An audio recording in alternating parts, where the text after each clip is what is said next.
Izvajanje gospodarske dejavnosti na Jesenicah po županovih besedah ne predstavlja večjih obremenitev za tamkajšnje okolje. Vidimo, da je večkrat mogoče problem ceste in pa onesnaževanje z tega dela, in pa kar je zanimivo, da se pojavlja v tem daljšem času že kar nekaj časa prisotnost preko teh delcev. Vidi se, da se nekateri posamezni deli tudi kurijo preko lesom in to potem nekako onesnažuje tudi to okolje. Meritve vplivov na okolje, ki so bile opravljene v preteklih letih, so zabeležile izstopajoče onesnaženje s prašnimi delci, ki so predvsem na Koroški beli pogosto prekoračili mejne vrednosti.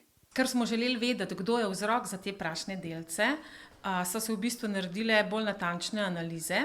In te analize so pokazale, da glavnino v zimskem času, ko onesnaženju zraka s prašnimi delci v bistvu povzroča ali pa prispeva kurjenje z lesom v kurilnih napravah na trda goriva po domovih. Čeprav bi pričakovali nasprotno, pa motorna vozila prispevajo le manjši del vseh prašnih delcev v občini Jesenice. Prašni delci izhajajo tudi iz prometa, vendar v poletnem času zrak ni čezmerno onesnažen, ampak se ti prašni delci približujejo mejnim vrednostim, medtem ko v zimskem času pa v bistvu v posameznih dnevih to onesnaženje s prašnimi delci presega mejne vrednosti. In ko v bistvu podrobno pogledaš analizo, vidiš, da je to predvsem na račun kurjenja z lesno biomaso.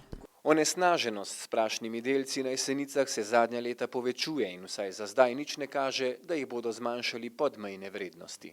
Stanje se poslabšuje, vsi pa vemo, da v Sloveniji poteka zelo velika propaganda za v bistvu ogrevanje na lesno biomaso in posledice se vidijo na prašnih delcih v zraku zunanjem.